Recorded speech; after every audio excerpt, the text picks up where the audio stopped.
Depuis ce week-end, les enfants respirent et les parents aussi, car mégots, cigarettes et tabac sont proscrits à l'espace de jeux serré dans l'enceinte du parc bordelais. Les quelques fois où on en voit, c'est vrai que ça choque un peu, pour leurs propres enfants à eux, puis pour les enfants autour.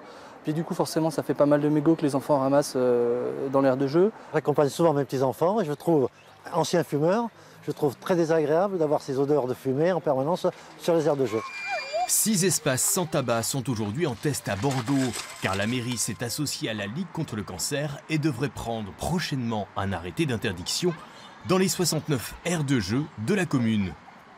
Les gens respectent, a priori, personne ne fume ce matin, donc c'est très bien. Je sais pas s'il y a un danger réel, mais c'est pas un endroit pour fumer, quoi. C'est comme de l'interdiction de fumer dans les endroits clos. Là, c'est un endroit pour les enfants, on n'a pas à apprendre aux enfants à fumer. Ça permet déjà de préserver les enfants, à mon avis, des méfaits du tabac. Et puis, d'un point de vue de propreté, je pense que ça évite de retrouver des mégots qui ne sont pas toujours mis dans les poubelles et cendriers. Bordeaux n'a pas attendu l'annonce de la ministre de la Santé pour ses expérimentations avec ce label Espace sans tabac. Ce label, pour nous, a plusieurs objectifs.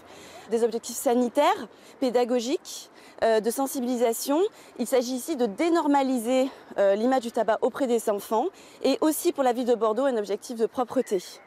Et ça va bien sûr dans le sens de la lutte contre les méfaits du tabac qui est effectivement un problème de santé national.